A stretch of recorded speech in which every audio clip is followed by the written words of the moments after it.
Be honest, how many times have you come home hungry and eaten anything just to avoid cooking? Well, today that's gonna end.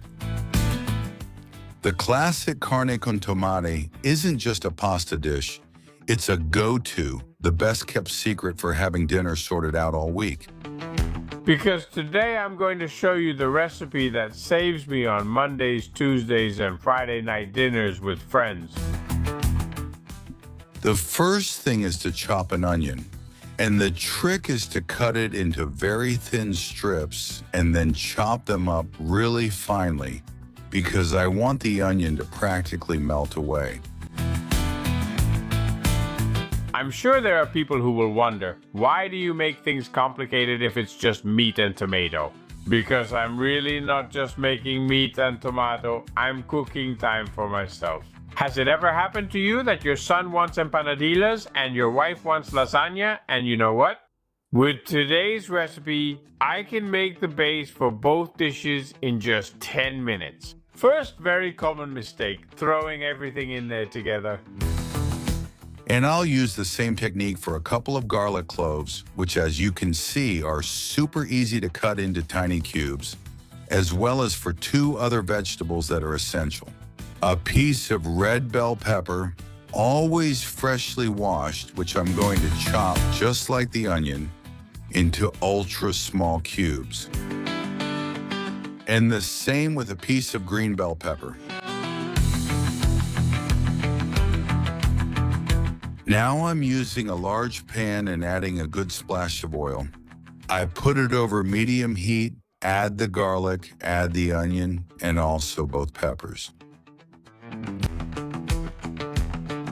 I'll let it cook over low heat. I want it to soften slowly, preparing the perfect sofrito. I just have to remember to stir it from time to time, until we see that it's super soft and the onion is translucent. And this is ready now. Time to add the ground meat. In my case, ½ kilo of ground meat, a mix of beef and pork, but you could use whichever you prefer.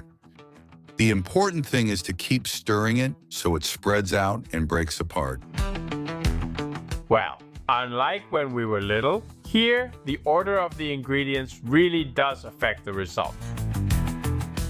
I'll add salt so it gets that little something it needs, and also freshly ground black pepper, which really enhances the flavor a lot, and stir it from time to time until the meat is cooked evenly.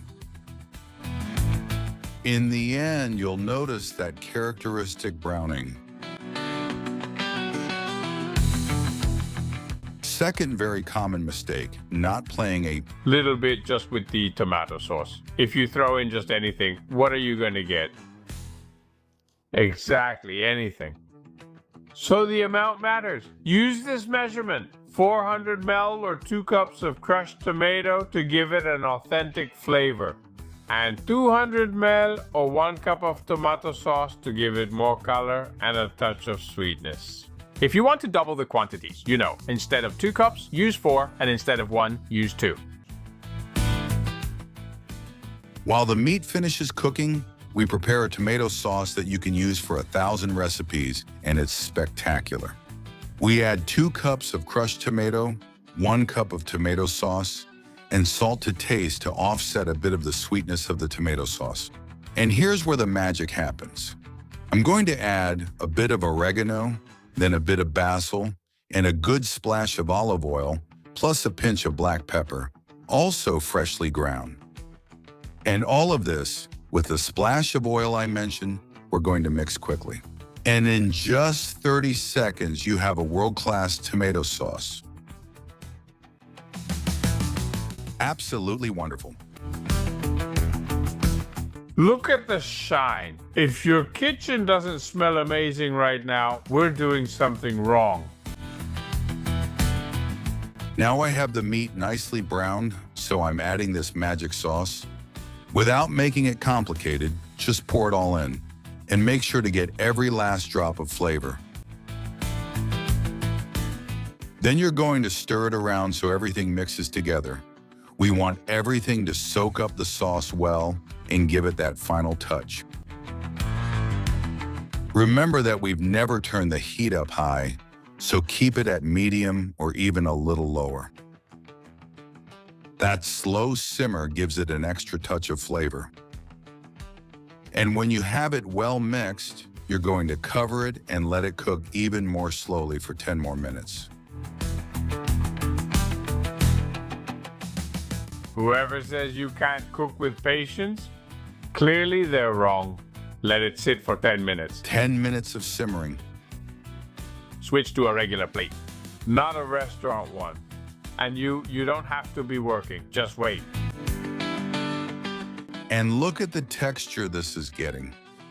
An incredible sauce with perfectly cooked meat.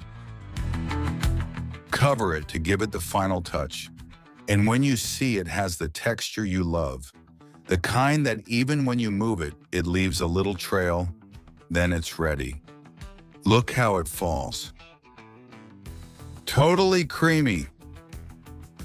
Ground meat with tomato and a perfect sauce.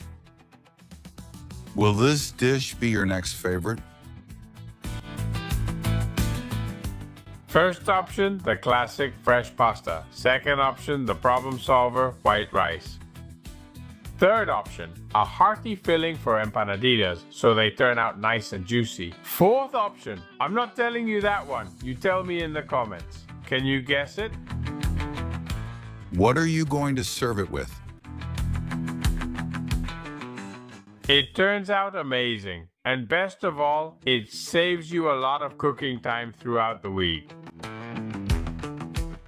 Do you feel like having this spoonful?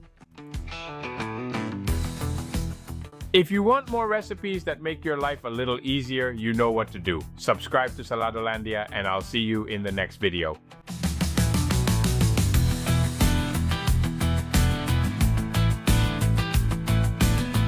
Enjoy your meal.